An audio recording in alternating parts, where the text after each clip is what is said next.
Greetings, programs. Welcome to Hydaelyn's Heroes, the Final Fantasy 14 Final Fantasy 14 podcast, where it doesn't matter whether you're a warrior of light or a warrior of darkness, all are welcome on this star we call home.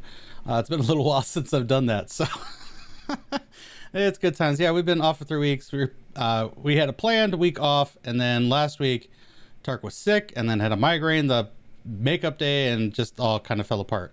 But we're here, we're healthy, we're ready. We got a couple things to talk about. We got our Savage experience, because, you know, it's been, 4 or 5 weeks, so we should be done with the tier, right? We got an upcoming live letter, and Square Enix is going to bombard us with a bunch of stuff. And hopefully I have enough to pay for it all, and rent and food and all that fun stuff. So without further ado, though, I do have my co-host with the mostest always with me here.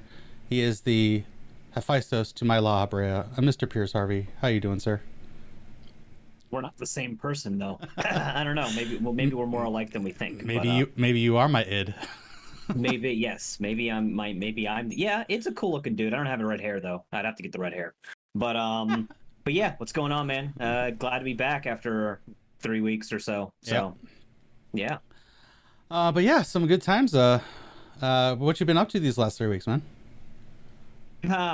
Same old stuff. Working, playing Final Fantasy, getting into some other games. I started streaming a little bit. There we go. That's what I was getting to. Dipping my toes a little bit into the streaming thing, so we'll see how that goes. But I've been having fun with it. So, tell us about your little stream thing. You're gonna give us a little, insight of what's going on. Well, I've been playing Dark Cloud lately, the Sick. PS2 classic. It's really fun. Meant to replay that series for a while now, and figured I should do it on stream to hang out with some guys while I was playing it. So far it's been a lot of fun, and should be nearing the end of Dark Cloud 1 soonish, which means we'll be moving on to 2, which is my personal favorite. So I'm really looking forward to it. Awesome. I'm actually kind of following you in that adventure because we kind of have planned crossover with Within Crisis podcast, and we're going to actually talk about Dark Cloud. So I've gotten through the first village and all its georama and got that all set. So yeah, I'm looking forward to that. Shout out to Flynn, love you, man. But that's not why we're here. We're here for Final Fantasy 14, right? Yes. Well, for the most part, yeah. We'll talk about some other things tangentially of Final Fantasy 14, but for the most part, 14 is what we talk about. Okay. For the most part. What's been new in the 14 front? Because again, it's been about 3 weeks. How's your Island Sanctuary? My Island Sanctuary is doing good, and it's ranked 10. I'm fully fleshed out. My problem is that I keep forgetting to just set my workshop, so I'll remember too late. And the crappy thing about that is, like, maybe you'll forget a day, and you're like, oh, well, I can just make this day my rest day. Can't do that. Yeah. It's once it's that cycle, it's locked in, right? Yeah, it'd be really nice if, like, oh man, you forgot a day. Let's just set this one as my rest day, and then, but you just can't do that. So. But no, I've gotten the motorcycle mount and one of the plant mounts, so now I'm working on the other plant mounts, and just I check up on it to water my crops, to collect my items, and to set the workshop as much as I possibly can without forgetting. And that's pretty much it. You need my help with that? Do you need a Tarkoth reminder on setting your Island Sanctuary? I might. I don't know. There's in my free company Discord, there's a post that goes up like every day from like another Discord that's like what you should be doing that day, like what you should be gathering, what your granary should be doing, what your workshop should be making. So like I don't know, maybe I'll just have to watch that every day and just follow that, but I'll probably still forget because that's just who I am. But I'm ready for the next Island Sanctuary expansion. Anytime you want to do that, guys. Yeah, that's do more. Is what they said. 2 to 3 patches, hopefully 2 patches. So every 8 months. So I think we still got another 6 or 7 to go. It's gonna be still a while. Anytime they want to, that's fine. And since this is, we'll call this a side quest. This isn't part of our main story quest, our show notes. So what would you like to see them add, or quality of life, or major expansion to Island Sanctuary as a piece of content? That's a tough one. I feel like Pipe Dream, I feel like they should add something like fishing. I think fishing would be a lot of fun to gather some stuff. It's something different to do than just going up to a node and clicking on it, right? Like I feel like spearfishing is just more botany and mining revisited. Exactly. Maybe if you could like actually do like a little fishing mini game, like it'd be more fun just to keep yourself occupied. I feel like they should probably just make more incentive for you to go to your island and spend more time there. Like once you're rank 10, there's really not much you do besides just checking up on it. I would like to see maybe something that's a little bit more involved that keeps you going in there. Maybe not like every single day, but just something you can look forward to every, maybe like a week thing that you go in there and you get done. I don't know. Because, you know, you spend so much time in there, what if we're ranking it up from 1 to 10, that like once you're at rank 10, you like the amount of time you spend in there is like not even close to what you know. Yeah. So I feel like they should do something. I'm not quite sure what they should do to keep you going in there, or to make it more interactive and just like something like that. But that's kind of what I want to see. But how about you? What would you, any ideas? To kind of go off of what you're thinking, I think it's good that they're starting off smallish. And then as you go on, you can expand. Like once you know, they expand the levels to say 11, maybe some new buildings. I joked on the other podcast I'm on, the Relic Grind, that, you know, I want to expand to the whole island and kind of make, you know, strip mine it and rake it for all its resources and just have this desolate quarry wasteland of an island to be like, look, this is my place. Isn't it beautiful? But we also kind of talked about this there, you know, like some quality of life things. I think there should definitely be a way to, if you get stuck early, you don't realize that, you know, you need your currency, your initial currency, to reinvest in your island later down to keep it moving forward. I think there should be a way to fix that problem if you get stuck. Kronos had mentioned, you know, maybe a 2-to-1 or a 3-to-1, you know, turning your green currency into blue currency, and that would require you to grind a lot of gathering, because you don't get a lot for each individual piece you gather when you turn it into green script. So that could be a way out. Another thing that was mentioned is, are you putting everything on autopilot for your pasture and your garden? I've put everything on autopilot for my pasture specifically because Okay. I can't be really asked to feed every single one of my animals, but I still do water my plants. It's the only thing I do is water my plants, though. I think I should probably put that on autopilot as well, because they do gather the plants for you too, right? So they gather and water. So if because your plants need to be watered multiple times a day, probably at least twice, and if it doesn't rain or the system doesn't catch that it rained, it'll hit dry bones and it won't grow anymore.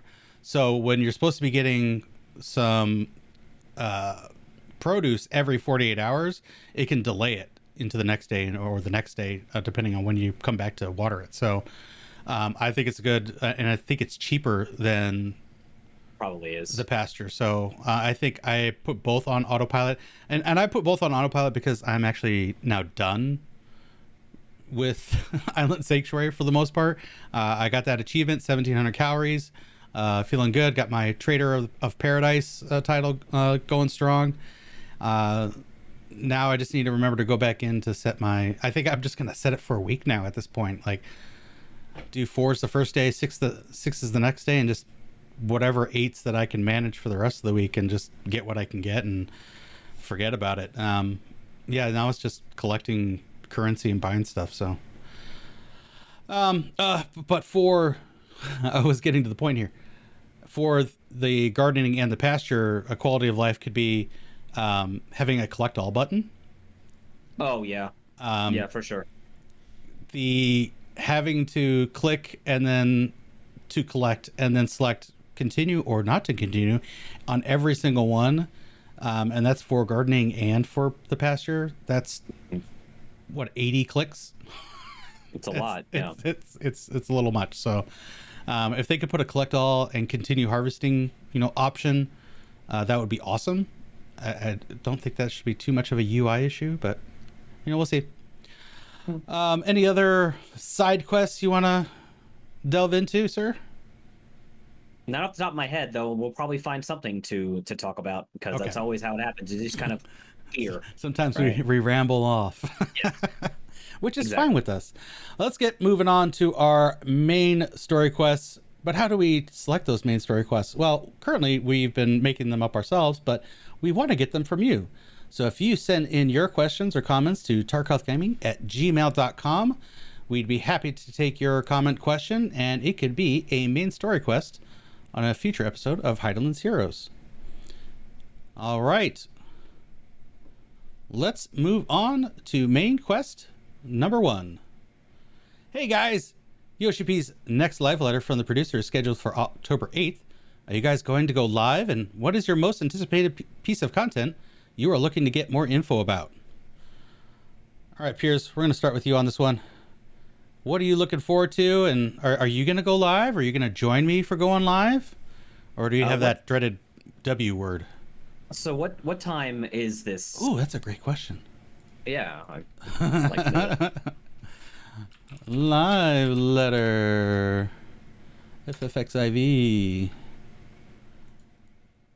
It's part of a 14-hour broadcast, so they're doing one of those deals. 9:30 p.m. Pacific. And what day is this? Friday, October 7th.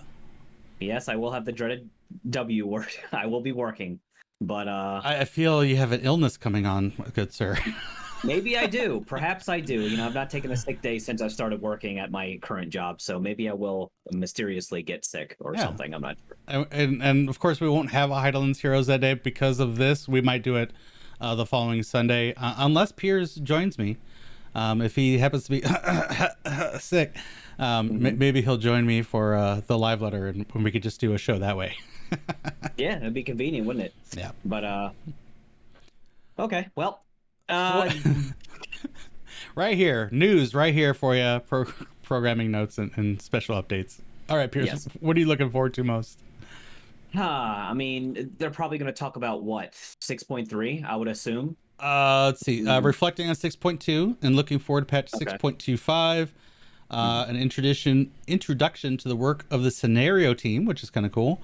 And then, like the second half, they're going to have behind the scenes people: Daichi Hiro, lead story designer; Natsuko Ishikawa, senior story designer; and Banri Oda, senior story designer.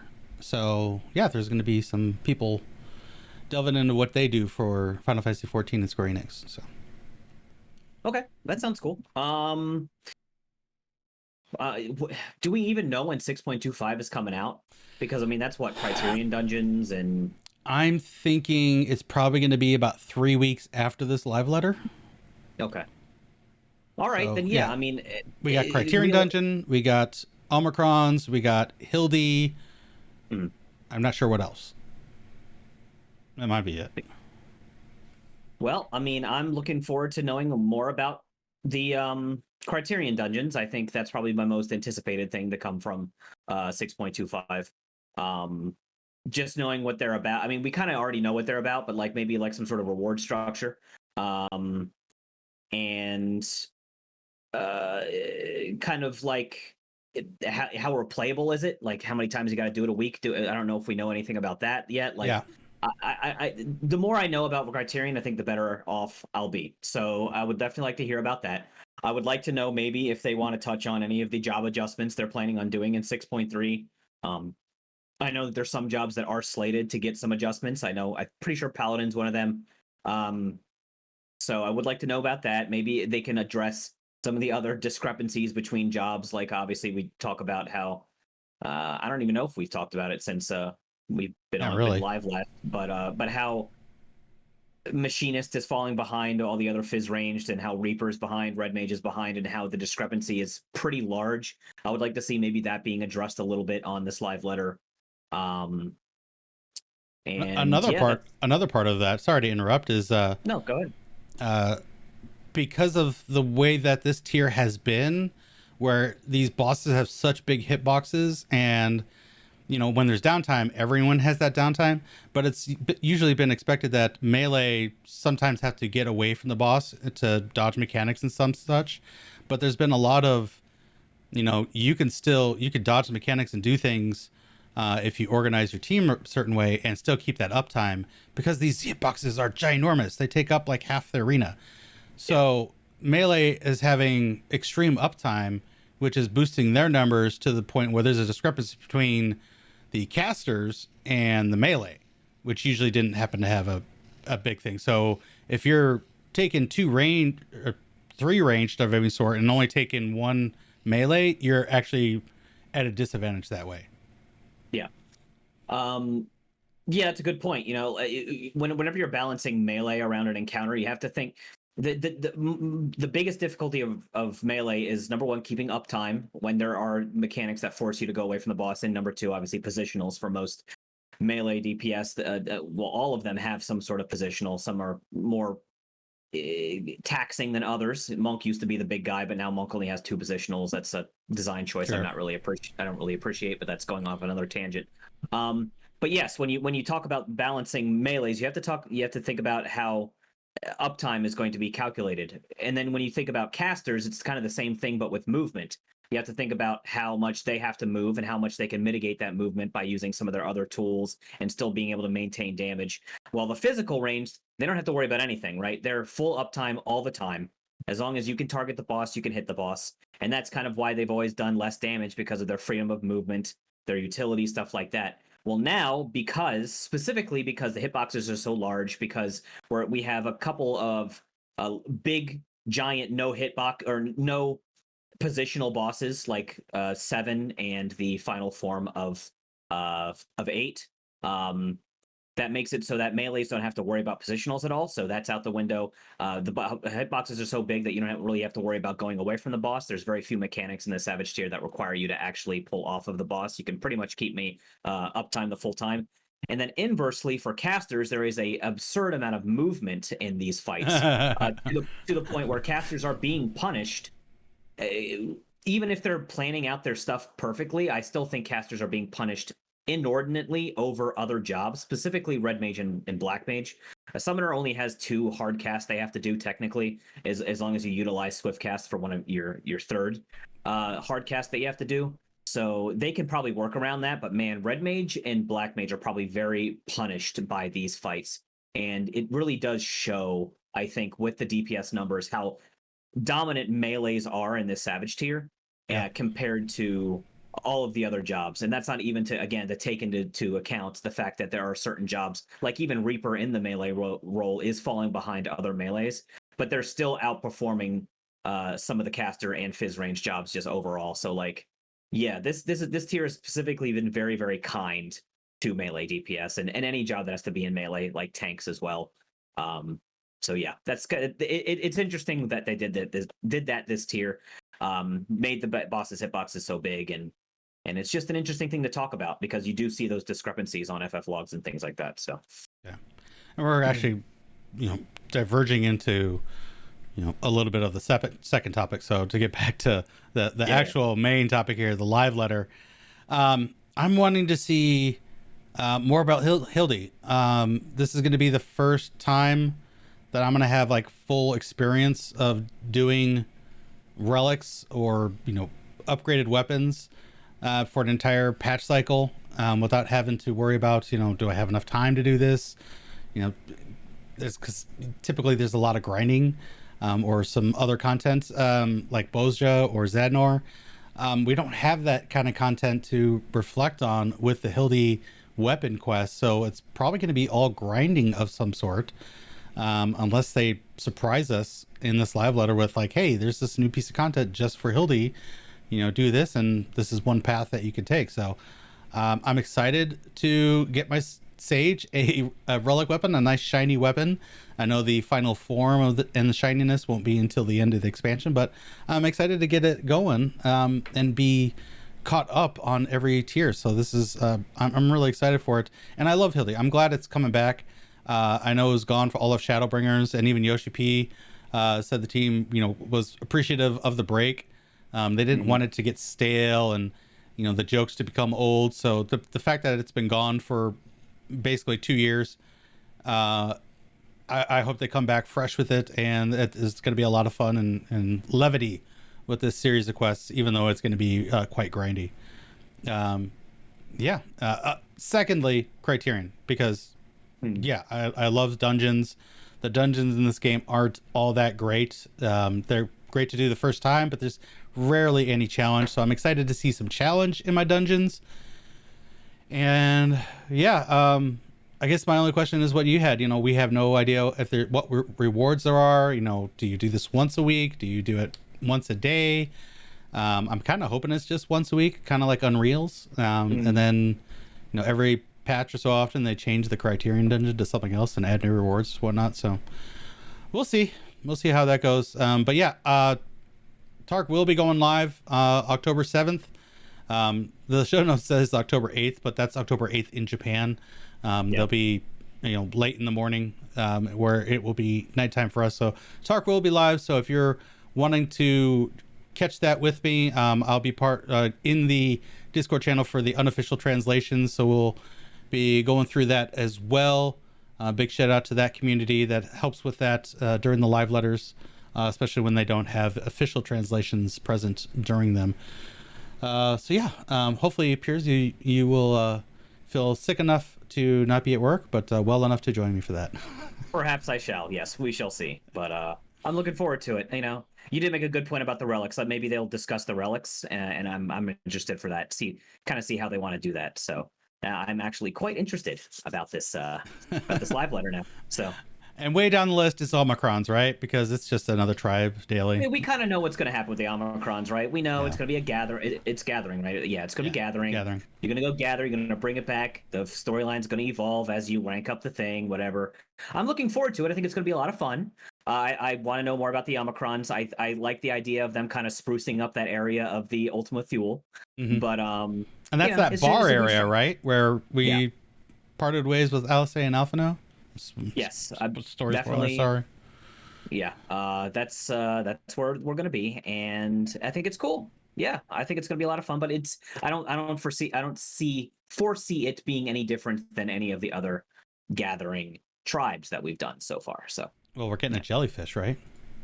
Yeah, the mount's pretty cool. That's true. Yeah, Mount jellyfish. Cool. All right, and that is going to be it for main quest number 1. But now we kick it to you folks. We want to hear from you. What do you think is going to be in the live letter? Well, we kind of know what's already going to be there, but what's going to be your most anticipated? Are you looking forward to Criterion and variant dungeons?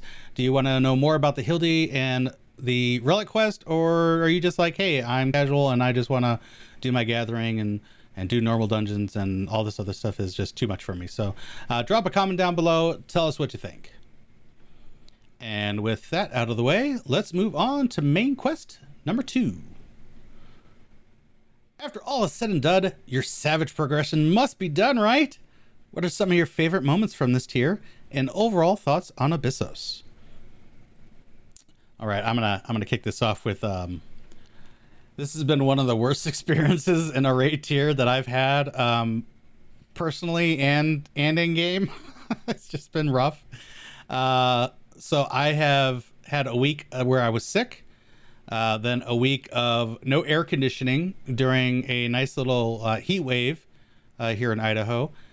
So that kept me from like enjoying my time. It was just hard to even stream.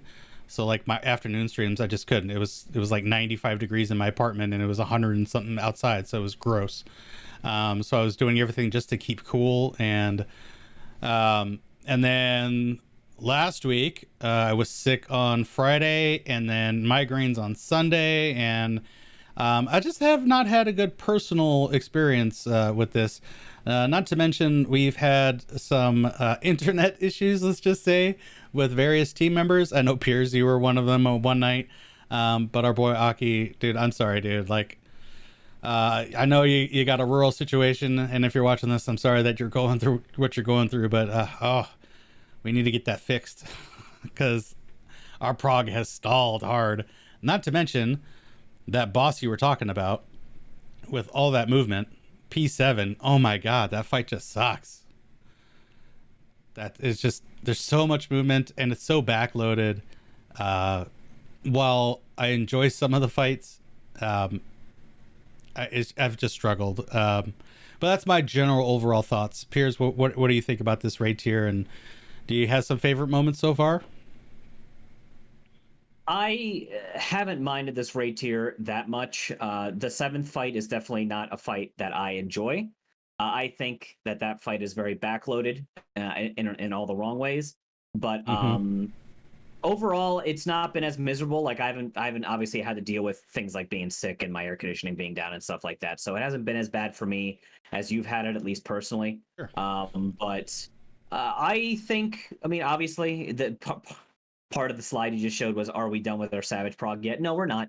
I think we're not off pace though by that much. I mean, look, like our group doesn't normally kill the final tier or the final fight of a tier until like 5 or 6 weeks in. So I don't think we're going to meet that just because of all the internet issues we have had and because we've had to cut a lot of raid nights short, and we don't know if there's going to be a resolution to this internet issue anytime soon. Hopefully there is, God bless. But if there's not, then we might have to deal with that more, or God forbid we have to bring in like a replacement or something for a little while until they can figure it out. I'm not sure how that's going to work, but Yeah. we're not super far behind. It's fine.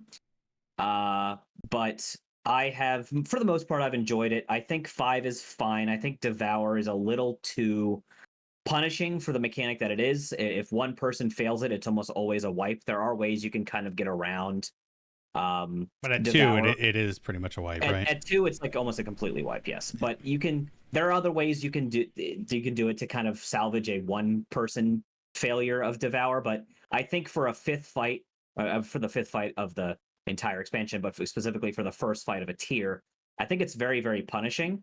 We have had punishing mechanics like that in the past, though. Like the one that comes to mind is Ramu with the spears. I forget what it's called. It's like Knockback and yes, where everybody had to get knocked back into their own spear, or like he would blow up and everybody would die. That was very punishing too. So I guess it's not unprecedented to have such a tight mechanic, but it was very annoying to prog because number one, the movement's very tight in that, and number two, the failure is just so punishing. So, but for the most part, ever since we got the feeling of that fight, it's not become as painful as it was. Progging it was just kind of painful to prog. 6, I don't feel like there's really anything wrong with 6. The fact that 6 drags on, I think that's the biggest issue about it, is that it drags on and a lot of mechanics are very similar. So you just kind of get bogged down in the similarity of each mechanic. Like, oh, she's swapping the tiles. Oh, she's swapping debuffs. Like the same thing. Maybe there's a little bit of a they don't. She doesn't really layer mechanics except for 2 times in Cachexia. It's exchanging debuffs, exchanging tiles, exchanging debuffs, exchanging tiles. Tank busters. That's another issue we'll talk about, tank busters. But go ahead. That's fair. Yeah. Like you said, I mean, obviously Cachexia are the hardest parts. Those are like the mechanic checks of that fight. Both Cachexia 1 and 2 are pretty mechanically more complex than the rest of the fight. So those are definitely the checks that are probably going to hold like things like Party Finder up. People are probably going to be wanting Cachexia 1 prog, Cachexia 2 prog. Know what you're doing. You know what I mean? Like those are going to be the failure points, I think, for a lot of groups. Sure. But overall, once you get those down, the fight's not that bad. The DPS check for 5 and 6 are almost non-existent. So as long as you can get yourself through mechanically, you should be fine to get the fight done. 7, like I said, I feel like most of the mechanics are backloaded in that fight. Like, I kind of wish all of the hard mechanics are called harvests, right? So there's famine, there's war, and there's death. I feel like they could have spaced those out throughout the fight more than just putting them literally back to back to back at the end of the fight, like at 25% on the boss. Like he just does it back to back to back. And if anybody fails any of those harvests, it's very hard to recover in time before the next one starts. And if all 8 people aren't alive for each of the harvests, there's almost always going to be other people dying, and it just starts to snowball from there. So I feel like it is the 7. It is the third fight in a tier. So I do appreciate that there is challenge there. You normally do kind of get a bump up from the second to the third fight in terms of difficulty, but I feel like the difficulty here is just so backloaded that it makes it very, very painful, especially when especially when positioning and movement is so precise in those harvests that if you don't get in there to practice them over and over and over again, you're just going to keep failing them because people don't know where to be standing. And you can read a diagram 100 times, but unless you're in there, you can't experience the mechanic. And because it's so late in the fight, It's very painful to get all the way up there for someone to not know what they're doing because they haven't experienced that mechanic or they haven't gotten that pattern yet, and then they fail, and then the whole thing's a wipe, and you got to do another 7-8 minutes to get back there. It's just very, very painful in that sense. So that's my 7 experience. 8, I've liked 8 so far. We're not very far into it. We're probably getting him down to like 80%. So probably like 85, maybe 90, 85. because it's a 50% transition, and I think we're not far in. Yeah, we're not super far in. We're seeing him transform into either his thick minotaur form or his crazy snake form, and then we're pretty much wiping right after that. But we haven't spent that much time in the fight. I think we have like an hour and a half in there. So yeah, but so far from what I've seen, I like it, and hopefully it maintains that quality. And I know very little about P2. I know what the boss looks like, and the music is amazing, but I don't really know a lot of the mechanics. So I'm looking forward to get into that. And yeah, so far the tier not bad. I don't know how I would compare. I guess we'd have to fight. Let's beat the tier before I can compare it to the previous one. But so far it's been at least comparable to Asphodelos for me. I feel like Asphodelos was a little bit easier, at least so far. Maybe the third fight, Phoenix was a real pain, and I don't know how Phoenix stacks up to the tree, Aegisthus or whatever. It's really Square Enix really likes to kind of drop the ball in third fights I've seen. It's kind of like a thing. Where drop the ball or jack it up to a point where, oh my god, what the hell is this? Like, this is nowhere near the difficulty that we just had in the last fight. Exactly, that's what I'm saying. Yeah, so like it's very hard for them to do third fights right, and that rule just seems to be continuing with this tier of Abyssos. But yeah, I've rambled on too long. But that's how I feel about the tier. I like it. I don't think we're that far behind. But yes, obviously with the internet issues, myself included, and especially with Aki, who's dealing with his own issues, it's been a little bit painful to prog.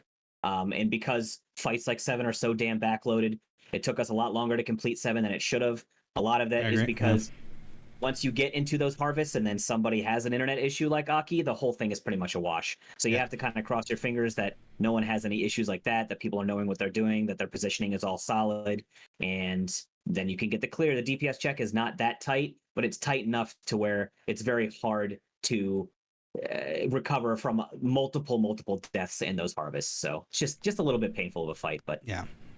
I mean, we've had to scuttle a couple raid nights just because of internet issues. Like, it's been pretty bad, and it seems to be just that. It seems to be that fight for him. I don't know what it is about that fight. Like, he'll start with a pokeball, but he'll be right back, and then we're doing good. Like, DPS is like on point. We get through the back and forth movement mechanic hell, which Purgatory, I hate. Purgatory just sucks, and I can't understand how Fuji does it. Like, it's just bad. So I don't know if he's doing Ice 3, Fire 3 combos. It's got to be very, very, very deliberate uses of triple cast, very deliberate uses of swift cast, and I'm assuming he goes into Blizzard mode when he needs the movement, because you can use there are some free casts you can do while you're in Blizzard, but man, like Paradox.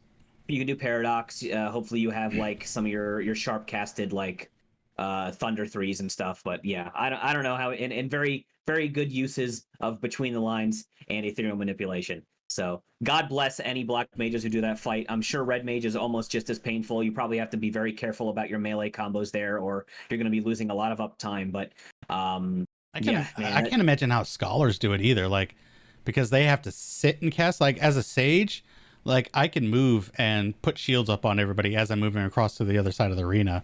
So, like, a scholar who has to sit there and actually cast, or an astro who has fixed their constellation as a fixed area. I know it's ginormous, but it's still a fixed position. So maybe it stretches across the entire arena. I don't know. I mean, for some players, like even myself, like that kind of stuff is actually interesting to me, and it actually makes the fight more fun. Being able to figure out how I'm going to handle these mechanics. Mm-hmm. Like when I'm on Red Mage, it's actually there is a lot of fun to be had in knowing when to melee combo so you can maintain uptime. And I feel like it's kind of that way for these cast time jobs. It's still very painful, and I don't envy any black mages or like you said, scholars or any jobs that have to actually sit there and cast. But like, there is fun to be had in trying to puzzle out that challenge, I think. So it's not all bad. We were talking about, movement. There is a bit of movement unless you're really hammering out uptime strats. I feel 5 is the most balanced for movement because it's a tight arena. It's a lot smaller, so you don't have to move very far to do one mechanic versus the other. So I think 5 is pretty balanced for the melee versus the ranged there. 6, again, unless you're hammering out uptime strats, and we really didn't, unfortunately. I had one and it was kind of shot down because we already kind of figured out a way for us to do it. So that has some, but these hitboxes are so big though too. It's like do we really need an uptime strat? Because like, that's what I'm saying. It almost doesn't matter, dude, because like I remember that uptime strat, and we can honestly try that. I think we're getting 6 down pretty easy, but I lose almost nothing. Like, and I think Aeon probably doesn't lose much either, and she's our Dragoon. So yeah, the hitboxes are so big it almost doesn't matter. Like you step away from the boss for a GCD, maybe a half a GCD, and then you jump back in and you're good. So it's as a melee player, I appreciate the large hitbox, but I also understand it kind of takes the challenge away from it a little bit. So I just want to get to a point where we have the DPS where we can skip Cachexia 2. That'd be cool. That'd be nice. Yeah, Cachexia 2 is annoying. But yeah, but P7 is just god awful. You're right. If they had spaced out those harvest trio mechanics, maybe just at every 2 minutes or even minute and a half, that way you're not skipping the third one if you have really good DPS. You'll have it at minute and a half, then you'll have your burst. You'll have one at 6 minutes, which will be your burst, which would kind of suck. And then, wait, I'm doing that wrong. 1.5 minutes, 3 minutes, which is not your burst, and 4.5 minutes. So you're getting all 3, and then you have some repeat mechanics at the end to kind of fish it all off. But yeah, it's and especially with our internet issues, we could have a normal pull and someone just doesn't see it right. Okay, that's a wipe. Okay, we get that. We'll learn from it. But then the next 2 pulls are internet issues and we die in the middle of, famine. It's like, oh my God. We can't even see it right because someone's offline and someone's got 2 tethers and it's just scuffed right there. There's no way to survive. So it's been really rough. And again, like I said, we had to scuttle a couple raid nights early in, so it's really cut down our prog time. It's been rough. But yeah, any other thoughts? What's your favorite moment? Favorite moment. So far, man, I don't know. I guess doing Cachexia 1 right feels pretty good because that mechanic's kind of difficult. So once you get that down and there's kind of that dance done, I think that feels pretty good. Yeah. Yeah, I think if we could get down all of the harvests right, that feels pretty good because it is back to back to back. It's so rapid fire that like if you can nail it all down, you feel pretty good about doing it. So that feels good. But other than that, I think most of the fun is going to come from maybe the P1 to P2 transition in the 4th fight. I think that's going to be a lot of fun just to watch and the music changing and seeing what that's all about. And I'm just looking forward to progging that. So I think that'll probably be where my favorite moments come from. But I have to say, getting a door boss down and seeing the transition the first time is always a hype moment. Even going all the way back to X Death, man, that was just like, oh my God, that's so that cool. Was so good. Busting through the void. That was, and was that like the first time we really had that? Yes, that was the first door boss we had. Yeah, there was nothing like that in Heaven's Word. So yeah, seeing that, like killing the boss and then everybody's freaking out. And then I think that was the first fight where we actually had a checkpoint in it too. So everybody was all freaking out about that. Yeah, that's good stuff. It was good stuff. All right, but that is it for our second quest. Quest complete. We leveled up. All right. But we want to kick it to you folks. Tell us what you think about the Savage tier. Are you enjoying it? Do you think it's a piece of garbage? What's your favorite moment from it? And are you struggling with the healing? Oh, that's one thing we didn't talk about. The healing. Oh my god, the step up from Asphodelos to Abyssos is just mind-boggling on the healing. Like there is so much damage, and all the tank busters induce a bleed that you Yeah. have to keep going. Like, Yeah. I'm loving it though. I'm glad I'm having healing things to do, that I'm not just doing doses. Yeah. you, 100%. you ever think? I know you picked up Sage, and I think you're enjoying it. Do you ever think you'll take a healer into a Savage on a pug basis, maybe? I might. I like Scholar, or not Scholar. I might actually like Scholar though. I still don't have Scholar unlocked. It's level 0. I'm sorry. Bless out to all the Scholars. I'll get one at level 90. I promise. Anyway, that's Yeah, off all you have to topic. do is Sage. unlock it, right? And it's 90. I know, and then do all the job quests for it, because I probably am missing all the good spells. But but no, I'm liking Sage a lot more than I thought I would, and I've taken it into normal mode, and I've taken it into dungeons, and basically everything lower than extreme. I haven't taken it into extreme yet, but I'm liking it a lot, and I think that I could see myself playing a healer. And I see you guys having to deal with that healing, and yeah, like it's not just the tank busters that are bleeds too. A lot of the AoE raid wives bleeds. are bleeds too. Spark So of like, life. Ugh. I guess they just, I don't know if this is just for this tier, or if this is like a design thing for them, that they don't want like a single like instance of damage to go out. You heal it up and that's it, and then you just go back to your business. They want you to be able actually like maintaining healing on this thing, so it gives you like more healing to have to do. But it's interesting. I think it's I think it's a good direction to go. It just makes healing more fun, I think, because you guys have a very boring damage rotation. You hit doses a lot of times, and then you hit your dot when your dot needs to go back up, and you hit phlegma every once in a while. And it's Phlegma balls. pretty much the same with all the other healers, right? There's really not much difference. So Yeah. maybe they could touch that in the further expansion. Maybe give not too complicated of a rotation. Like tanks are just 1, 2, 3 basically for the most part, but like maybe healers could have a 1, 2, 3 or something equivalent to a spell 1, 2, 3. I don't know. There's no reason why we can't like be on the same level as tanks. Like the tanks, in my opinion, have far less responsibility. Yes, they have to hit cooldowns and position, but otherwise they're just standing there DPSing. Yeah. Like I feel like we have much more responsibility, but don't have the reward of when we're not doing that main responsibility of doing damage. Yeah. So especially like jobs like Warrior and Dark Knight are very, very simple. I feel like Gunbreaker and Paladin are more involved, especially Paladin. Paladin's very strict. So I can understand how that keeping on top of that can be a little bit challenging. And Gunbreaker is its own little thing, but yeah, I don't think there's any reason why healers can't have just a little bit more complex of a damage rotation, just to make it more engaging during the times where you don't have to be spamming healing during like a bleed tank buster or something. I don't know. That's just me. Hopefully they do something about that, but you know. All right. So now we'll kick it to you folks. Yes. Tell us what you think. Drop a comment down below, and we'll review those comments soon. All right. And that is the end of main quest number 2. Let us move on to main quest number 3. While you two are big Final Fantasy XIV diehards, Square Enix is releasing a glut of games in the next 6 months. Can anyone's wallet survive the onslaught? Which are day one purchases? Which are you waiting for more info? And which will you wait for sale? All right. So we're going to, I got a list here. I got a list of games that are coming out between now and end of February.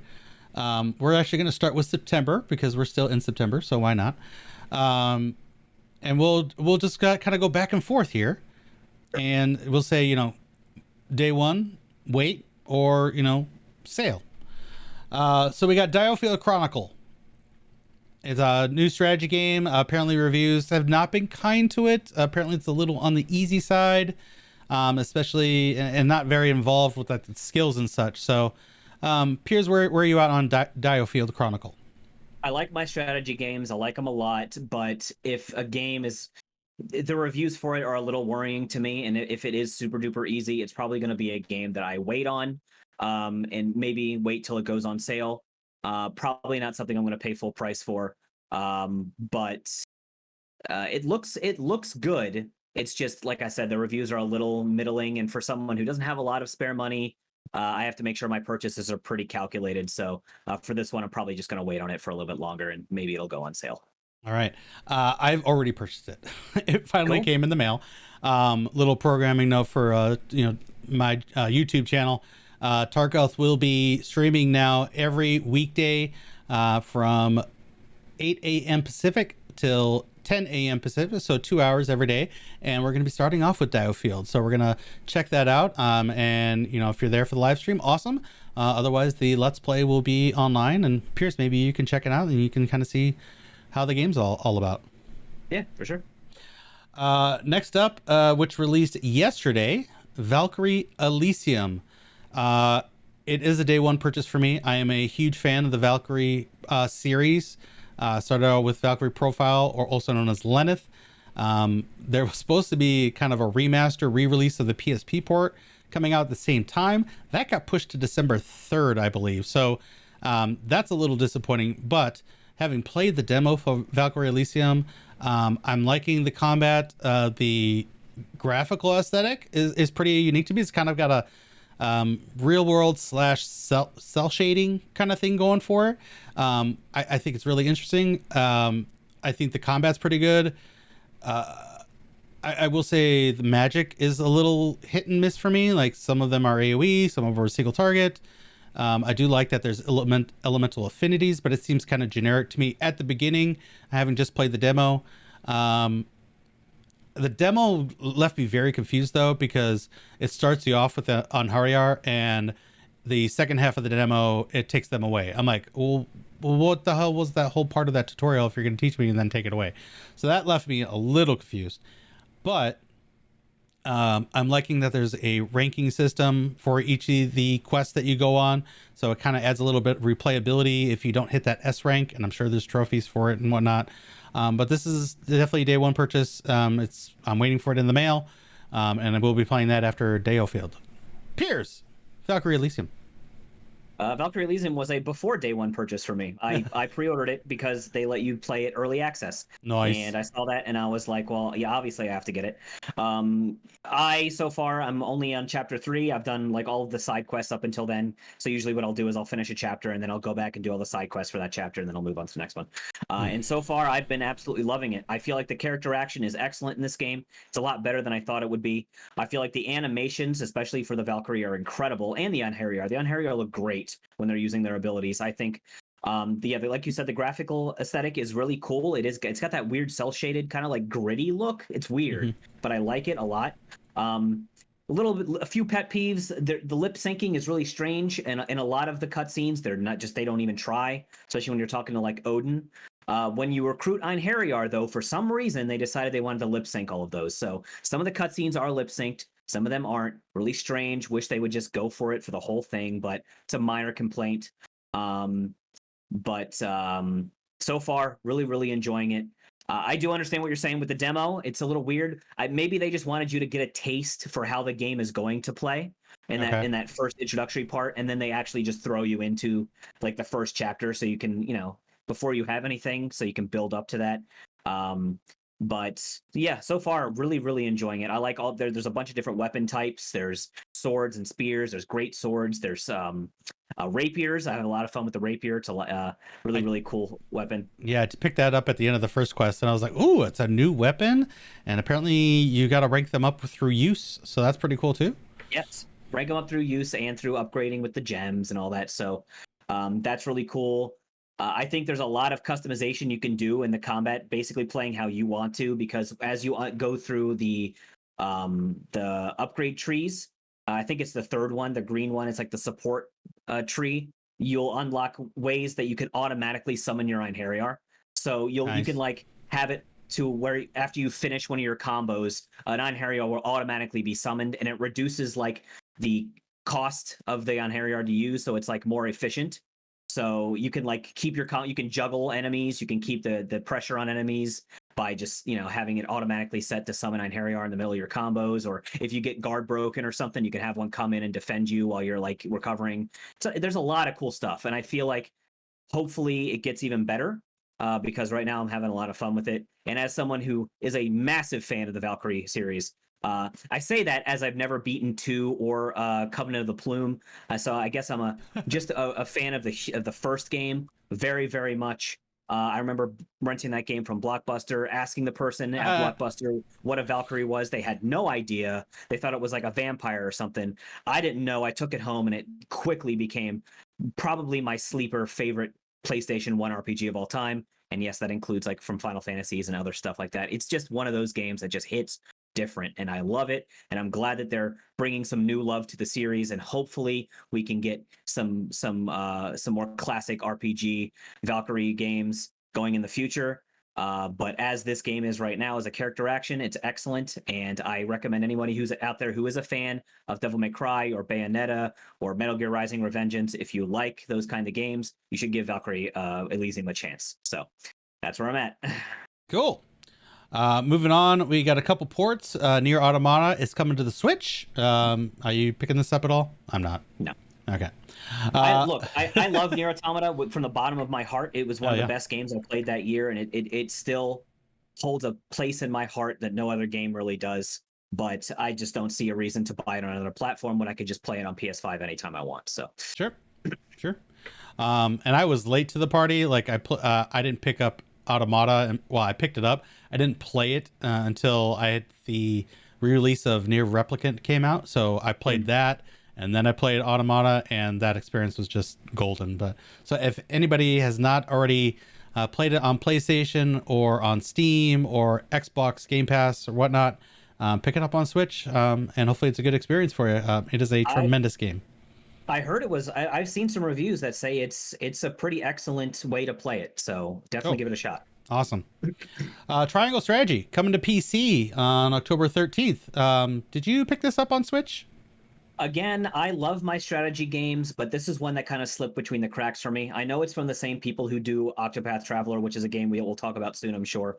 But it's just one of those things that fell through the cracks. From what I've heard about it, it is very, very story driven. So if you really, really enjoy getting into a story and tearing into a very meaty story, then I think this is a game for you. But if you want more gameplay, maybe you should look for another strategy game. But it probably is going to be one that I end up getting at some point. So I am interested in it. Probably on the Switch. Yeah. Okay. I picked it up on the Switch. I got to like mission 5 and then just kind of fell by the wayside. I do want to get back to it, but yes, you are absolutely correct. It is super heavy story, a lot of reading. I think that's what maybe part of the problem that I had with streaming it is that there wasn't enough gameplay. It was more political intrigue and reading what's going on. So it doesn't really follow the formula that I like for my stream. So I think that's why I put it down. And I think that was also in the time that I was in the middle of my move. So, so I mean, it's a good game. And I'm glad it's coming to PC on Steam. So you haven't picked it up on the Switch. Another opportunity on October 13th. Harvest Stella, November 4th on PC, Steam, and Switch.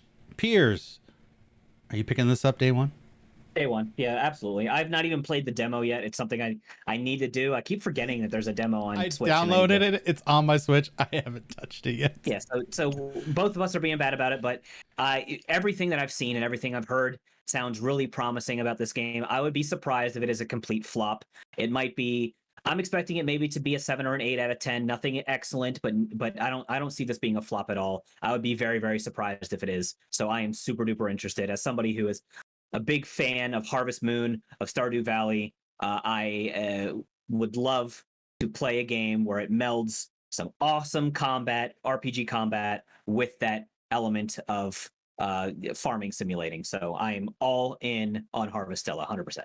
Okay, cool. Are you going to stream it? Because I want to get information from you and see how it is before I dive in. So this is a wait for me. Is it just for Switch or is it for, it's for Switch? Then no, I can't stream it. I don't have a capture card, bro. Shit. Well, I do have a capture card, but I have to set it up. I don't know how to do all that, but maybe you can help me with that. But we'll probably just need an HDMI cord to plug into that, and then a HDMI to USB into your computer. But then you'll need OBS. Oh yeah, see, all that stuff. Yeah, So we'll try to figure it out. We got Yes. a month and a half. Yeah, maybe I'll stream. So Yeah. for Piers, it's a day one. For me, it's a wait for Piers to give me a review and see how he plays it, and we'll go from there. Tactics Ogre Reborn, November 11th for PC, PS4, PS5, and Switch. I feel bad. Like up till now, like Xbox has got none of the love, but yeah, Tactics Ogre Reborn, absolutely day one purchase. This one is, while it does have the political intrigue, having played this before, there's a lot more combat involved with this. So I will be streaming this probably on the YouTube channel. We'll see how we are with Valkyrie Elysium at that point. But absolutely going to pick this up and play this. I love Tactics Ogre. I love that they redid the class system. So instead of leveling up the jobs themselves or classes themselves, you're leveling up individual characters. So that is cool that they've redone that, because it was a little weird. If you really wanted to, be efficient and level up all your rangers, you did all rangers for the next combat mission. That would be the most efficient way of doing it. So this is character-based jobs. They didn't really mess with the graphics. They just kind of cleaned it up, made them look prettier, which awesome, perfect. I love the aesthetic and the art style for Tactics Ogre, and I think it holds up well for its gameplay. Piers? I've heard nothing but good things about Tactics Ogre. People rave about this game. They say it's like the Final Fantasy Tactics before Tactics was a thing, right? I think it came out. It was the first one. Yeah. I am. Do we know the price point on this game yet? Is it going to be full price, or are they going to do like a? I think I saw on thing? Amazon it was $50 for PS5 version. 50? That's still not bad. I might end up picking this up day one. Then I've said this with all the other strategy games. Square Enix is really loving on strategy games lately, which is great. If you're a strategy RPG fan, they've got content for you. But I think this is the one that actually I will engage with, because again, like I've said, I've heard nothing but good things about this game. So probably going to be a day one for me. Yes, I'm super duper interested to see how this plays, because I've never played the series before. So. All right. One was kind of skipped over because this little timeline thing is not up to date.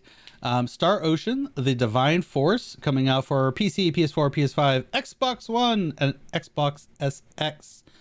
Coming out October 27th. This, not having played the demo, oh god, the zones are massive. They're like MMO zones. They're like Final Fantasy 14 zones. They're big zones. They're beautiful. They're popular with lots of items and hidden things. So, and you get this way of zooming around these zones early in the game. So you really get to explore to your heart's content. So that's kind of cool for collector hunters. The character art style is a little weird. The faces are disturbing, maybe is the word I'm looking for. It just doesn't vibe well. Combat is Star Ocean combat. I'll give it that. But its big mechanic with the movement device that you get early in the game is a little weird, and apparently it's a big mechanic. It's called Blindside, where you use this robot to shoot you out, catapult you like a cannon, and then you have to move mid-air to distract your enemy and come out from a different angle and hit them with a blindside, which then boosts your damage and makes them easier to kill. So it's a little weird. It's going to take some getting used to. Knowing about Star Ocean, though, like there's going to be so many layers of mechanics and systems in this game, so that when you get to the high end, you need to really min-max those to beat these super bosses that I'm sure are going to be at the end of this game. I just don't know if I want to get involved with that many systems at this point. I am intrigued by it, but right now I'm like on the fence. Like, it's not a day one purchase. I think I'm gonna wait for a sale on this, unfortunately. Piers, where are you at on Star Ocean? Pretty much the same. I have not followed this game at all, so you definitely are more knowledgeable about the situation. I've not played the demo or anything like that. Maybe it's something I will give it a try or give it a shot. But I'm not someone who's a huge fan of the series. The only one I've ever played is Star Ocean 3, Till the End of Time, which I remember it being good. I don't remember it being super duper excellent or anything like that, but I remember the story being pretty intriguing. And I do remember at least enjoying the combat enough to keep playing it. I played it pretty far into the game. I don't think I ever beat it, but this is probably a game I'm going to wait on. If the reviews are excellent, maybe I'll pick it up. If not, then I'm probably just going to wait maybe for a sale, or maybe just not play it at all, and it just goes through the cracks like all the other Star Ocean games. So not something I'm super duper super interested in, but I'll keep an eye on it. Maybe it'll be a sleeper. Who knows? I will say that you did see a little bit of Star Ocean 1 recently. I did. Yeah, and actually, I would probably play that game before I play this new one. So maybe I'll give the old classic Star Ocean 1 a shot, but yeah. All right, back on track with the timeline. Valkyrie Elysium will get a port because it's coming out initially on PS4, PS5, but it's going to get a port to PC on November 11th, and with it comes some free DLC that's going to join us, and you get to play as an alternate character, so that's kind of cool. But I'm sticking with the PlayStation. You are too, right? Of course, okay. Yes. Romancing Saga Minstrel Song Remastered, coming for Android, iOS, PC, PS4, PS5, and Switch. It's going to be digital only, apparently, on December 1st. Are you interested in Romancing Saga? It's kind of the precursor to like Octopath and Live Alive.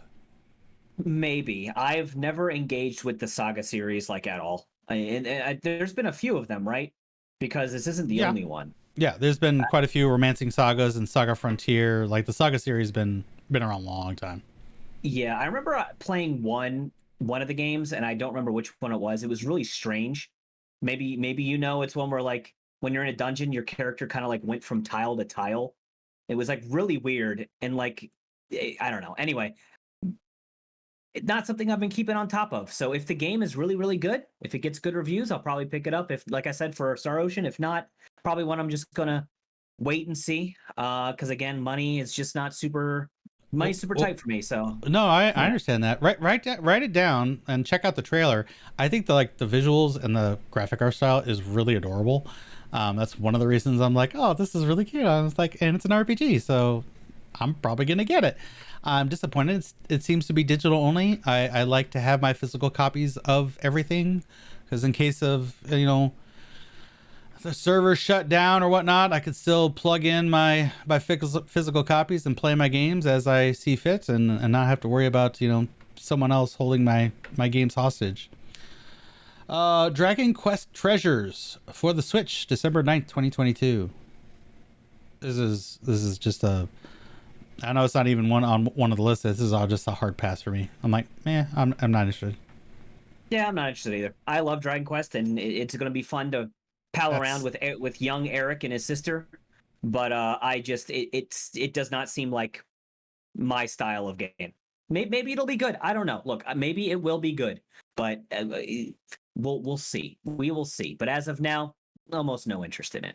So, I think you nailed it. I love Dragon Quest. Hard stop there. I love Dragon Quest.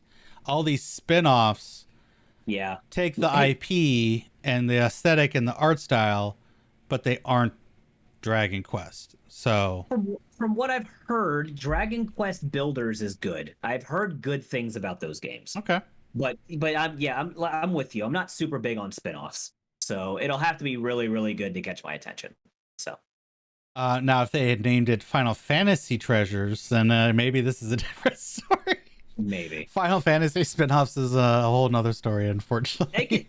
They can be good. Some are good, some are bad. But that's the whole Final Fantasy series for you. But big one here: Crisis Core Final Fantasy VII Reunion coming out for PC, PS4, PS5, Switch, Xbox One, and Xbox Series X on December 13th. God, I don't know. This is just I might need to wait for more information. It seems kind of sketch, a little sus, if you will. God, who am I kidding? This is day one purchase, and I'm streaming it immediately as I get my hands on it. Well, damn it! Beginning to end. You gave the joke away before I said, "Man, I don't know what they're doing with this black-haired cloud guy. Like, why does he have black hair? It's like, what's up with no? Now, That's Cloud Sword. absolutely, absolutely, this is a day one. Hello, this game was amazing. It's probably one of the best, if not the best, PSP game there is. Like, flat out, full stop. Like, Crisis Core is one of the best games on the platform. So the fact that they're bringing it to pretty much everything, as we see here, there's no reason not to play the game. The game's fantastic. And they are tweaking it and making it better. There was a little light sprinkle of jank in that game, and it looks like they're smoothing that jank out. So and the graphics, even better. I've seen side by side comparisons of scenes, and it looks so much better. Yeah, so much better. There's so much more you can do with a modern console versus the PSP. Weird, yeah, it's very strange that, huh? But man, that was one of those games that hit me hard. I am a grown man, and I will admit that I cried at the end of Crisis Core, and I intend I'll probably do it again. So I am looking forward to it. I will say that Crisis Core is going to be my start of my Final Fantasy VII adventure. We're going to do Crisis Core. Then we're going to wait a couple months, kind of, palate cleanser, then do Final Fantasy VII OG. And then we're going to do, 16 will be out by then. So we'll do 16. We'll do a revisit of 7 Remake, and then by then, Rebirth should be out. Cool. Yeah. Sounds like a plan. It is a plan. Will it stay and go through, all the things of life? Who knows? We'll see. But coming out sometime in 2022, I was kind of hoping by the end of this month we would have some news on this title, but was not to be. Final Fantasy VII Ever Crisis for Android and iOS. New gacha style game for the Final Fantasy VII universe. I was really hyped to get into this. They announced this, God, it feels like a year ago, and we've just got very little to no information. It was supposed to be sometime in 2022, and according to Cyber Agent, the ones that were helping develop it, they were saying that it was going to be by the end of their fiscal year, which was the end of September. We're here, and there's nothing. So there's supposed to be an open beta at some point. I'm really looking forward to it. My YouTube channel is going to be slammed with Final Fantasy VII Ever Crisis content. And as long as the monetization isn't complete ass, I'm going to enjoy the hell out of this game. Piers?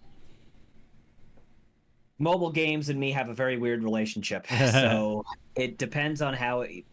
I will take your word for it. If you think it's super duper good, I will get into it. Obviously, Final Fantasy VII is one of my favorite games of all time. So any media tangentially related to 7, I'm going to be interested in. But like I said, mobile games and me just don't really mix very well. So if you say it's super good, I'll interact with it. But we'll have to wait and see. Let's just put it that way. We'll wait and see. Okay. Now we're moving into 2023. Again, we're just going the next 6 months, and it's just, this list is just bonkers. January 24th, we got Forspoken coming out for PC on Steam and the PS5. Piers, what do you think about Forspoken? Day one purchase? It's probably going to be a day one. It really depends. This game has been really strange for me. Like I don't. It looks super duper good, but usually with games that look super duper good and look super hype, it never meets the expectation that you have for it. So it's really going to depend on if this game can really capitalize on the hype that it's kind of built up. So if it's getting near release date and it looks, maybe there's a demo that comes out we can interact with and we can get our hands on it and see how it plays. Yes. I would really like that. But as of right now, it is a tentative day one purchase. We'll see. You're basically waiting for more info. Yeah. Okay. For me, covering this game on the Relic Grind, the other podcast I'm a part of, when this was initially announced, I was like, "Oh, this is cool. I'm actually looking forward to this." I like seeing Square branch out into new IPs, so I was like, "Yes, okay, cool." And if they nail the mark, boom, we have a new franchise that I can love and adore. Initially when it was announced, it was, spring 2023. So we're like, okay, hopefully early March. Well, then it later got announced that it was going to be May, like end of May. So closer to summer. I'm like, damn. Okay. Well, we're getting closer to May and boom, it's delayed till October. of 2023. I'm like, oh, you got to be kidding me. They said they needed time to polish things up and stuff. I'm like, you need 6 months to polish? Like, what the heck is going on? Polish. Yeah, like I'm polishing my glasses right now. Then early August, we start hearing whispers. Forspoken might be delayed again. Forspoken might be delayed again. And we're like, it can't be delayed again. Like, and they're not really putting anything out, and they keep delaying it.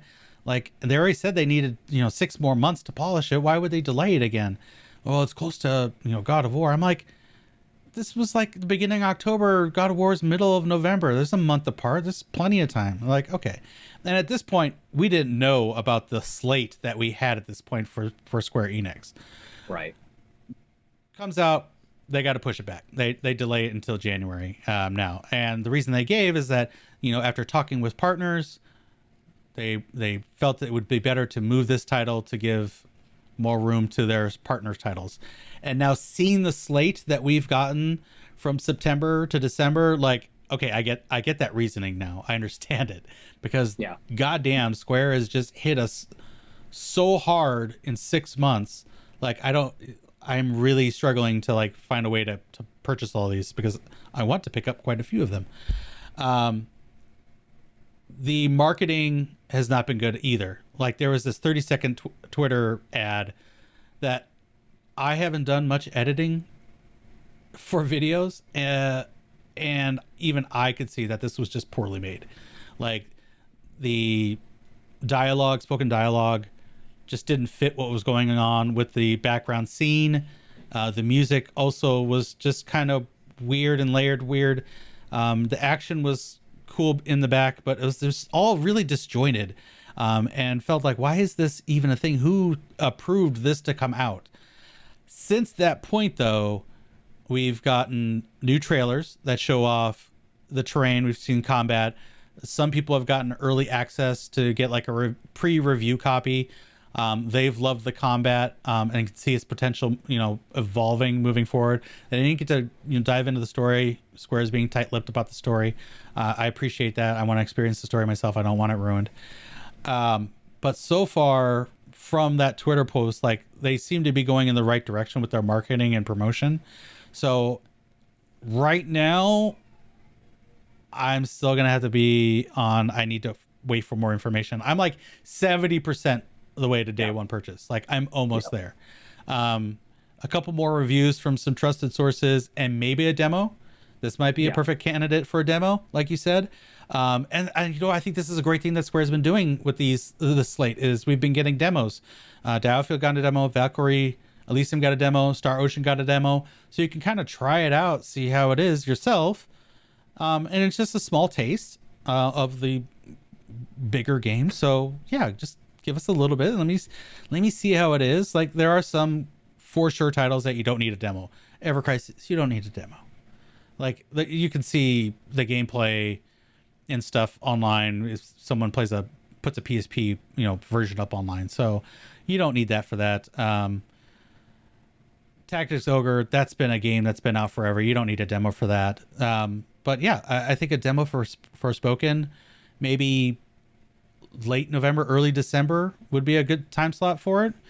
And get the hype train rolling for the January 24th. But yeah, I'm almost there to day one purchase. Next game. We're getting into February 16th, 2023. Theatrhythm Final Bar Line on PS4 and Switch. Are you a rhythm game guy, dude? Are you all about this jam? There's like 300 songs, dude. Yeah. This is day one. I loved the ever-living crap out of the DS games. So this is just right up my alley. I am surprised they're doing another one. I thought that the last one was going to be the last one because it's called like Curtain Call or something. Yeah, Curtain Call. Now they're doing another one. So just take some more of my money, Square Enix, because I'll be buying that. That's a fantastic question. That is a really good question. Because this is a game that it could be really good for on the go. Yes. We'll see. If I want the trophies, though, man, trophies are cool. I know, I'm a trophy whore. And it might be the only reason, like, I'm not a person that really cares about the tribalism, like, Play the game wherever you want to play it. Make them available on all. That's why I feel bad for Xbox, fans. Like they don't get to play many of these games because there's just not. They're not putting it out there. Like you got Star Ocean and Crisis Core. That's it. That's what you get. Yep. So I feel bad for Xbox, but I tied and invested in the PlayStation ecosystem because of trophies. Of course. Yeah. So yeah, we'll see.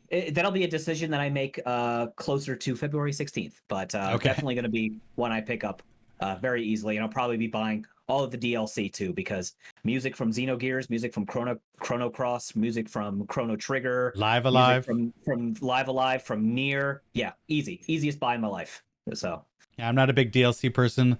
I won't get this on Switch. I'm not a big on the go person, so I might have to wait for a sale on this because I'm not a big rhythm guy.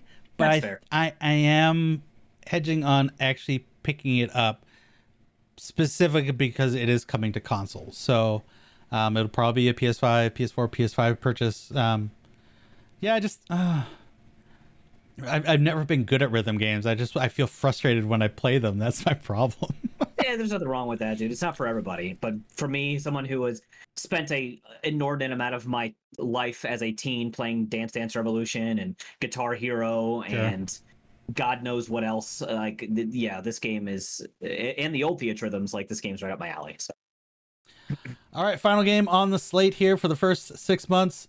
On February 24th, 2023, we got Octopath Traveler 2 coming out for PC, PS4, PS5, and Switch.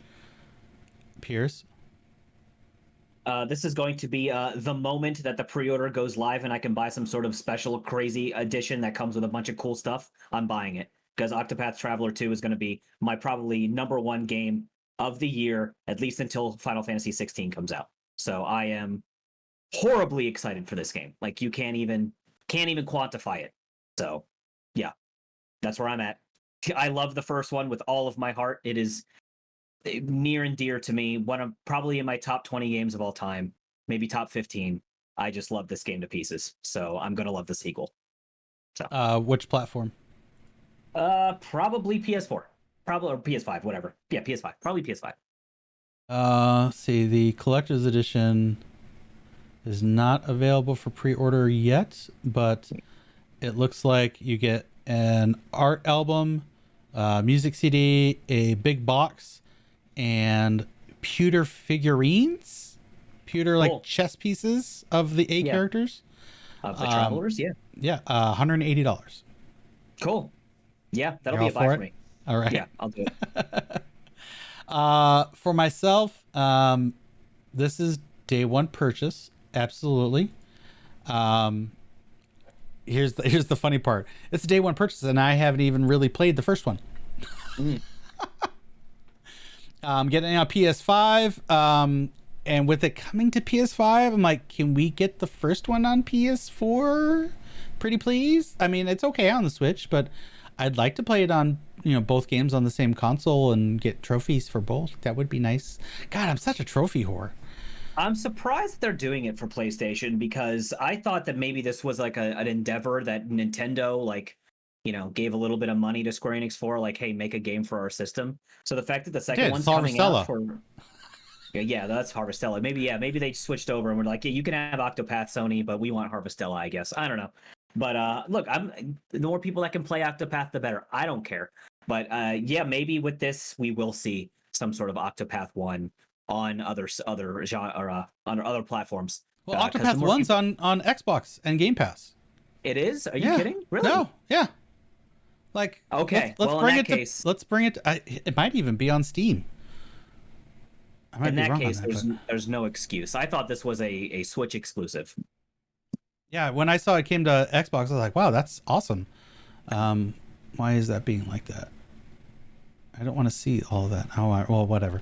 So yeah, I want the first one to come to PlayStation, and if they could do, like a collector's edition, or I probably won't do a collector's edition, but maybe a package deal. Maybe that's the collector's edition, 1 and 2 together, for $100. Bam! You got $100 in mine. With Valkyrie Elysium and Valkyrie Profile Lenneth, or Bayonetta 2, when that game first out, came with Bayonetta 1 packaged in. Like, I feel like they can do that, and they probably should. So, Square, it would be a missed opportunity if you didn't bundle these two together for yeah. a great price. Bring those PlayStation players on board. I will say it is nice that they're not actually connected story wise. I think it might even be a whole different world. Do we know that for sure? I've heard some rumors that these are like descendants of the original, like maybe like far descendants of the original Travelers. I have no idea. Like, I legitimately don't know anything about it. All I know is the classes are the exact same. They are, yes. We're getting the merchant back, guys.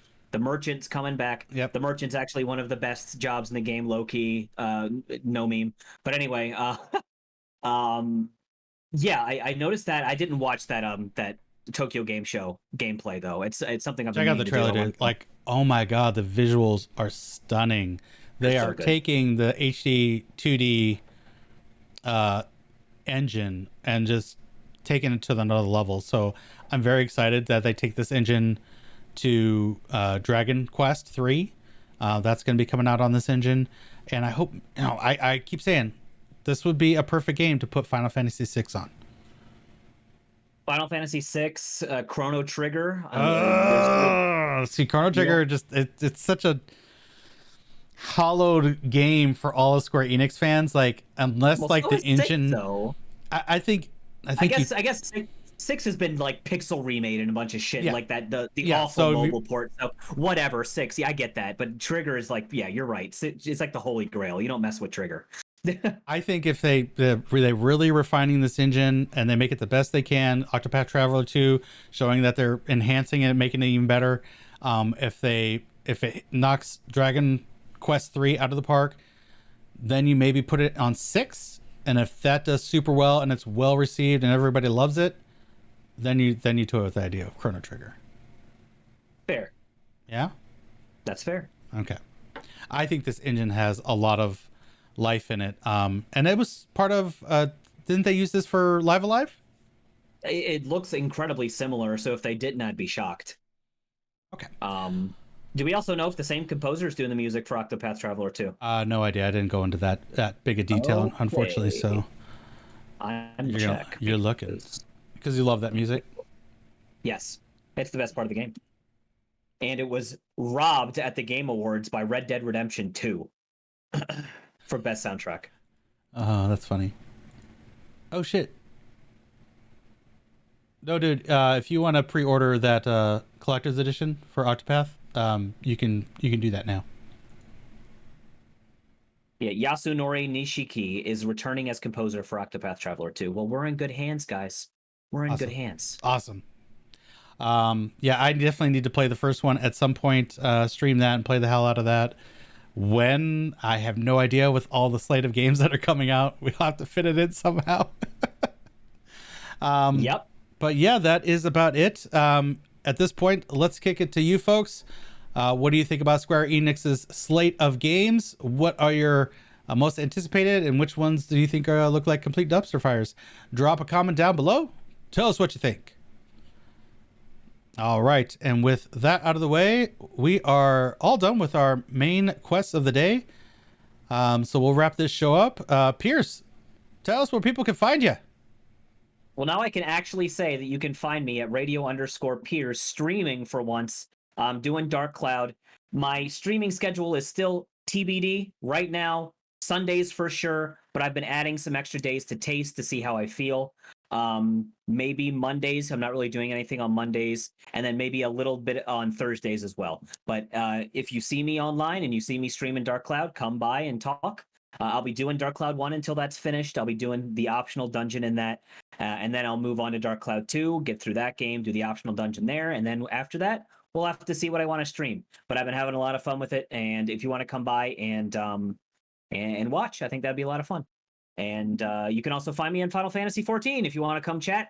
Piers Harvey, Leviathan server on the Primal Data Center. Let's hang out. But that's where you can find me because I don't interact with any other social media. I should get a YouTube. I do have a YouTube, but I don't use it for anything besides posting like examples of Final Fantasy 14 mechanics from boss fights. But anyway, I'm going on a tangent. Where can people find you? You know, if you had a Twitter, you could post going live. but Twitter is like cancer, dude. I guess. Okay, That's if why I use Twitter specifically for just promotion, then I guess I can get behind that. Yeah, that's just that's it. Just promotion. Just That's fine because I don't need people like asking me what my opinions are on like the presidential debates or something because people get drawn into that, and if you have no yeah. opinion, then You people just hate you for having no don't opinion. engage. Just don't engage. Just don't engage. So yeah, I get it. I got it. You can find me Twitch, Twitter, YouTube, all at Tarkoth Gaming. I play Final Fantasy 14 4 days a week, Tuesday through Friday, and then I have an alternate adventure Monday where we're currently playing Devil May Cry. We think we've S ranked everything up through mission 13. We have missed a couple blue fragments, so that's a little disappointing. But we'll get it on the hard mode and Dante Must Die modes at least. So yeah, definitely tune in for that. You can also find me on Ready Check Raideo, and it's Raideo. I stream there Saturday nights, currently playing Live Alive. We're on the final chapter, so hopefully finish that. We'll be moving over to Voice of Cards. And I'm also part of Ready Check Radio's Final Fantasy 14 Square Enix podcast. Yes, I really like Square Enix, and I like Final Fantasy 14. Sue me, I don't care. You can find that there on Thursdays, 4 o'clock Pacific, 7 o'clock Eastern. But that about wraps it up for us. I hope you all had a good time. And as always, take care of yourselves, stay safe, and remember, Master Control oversees all on the grid. End of line. The bye.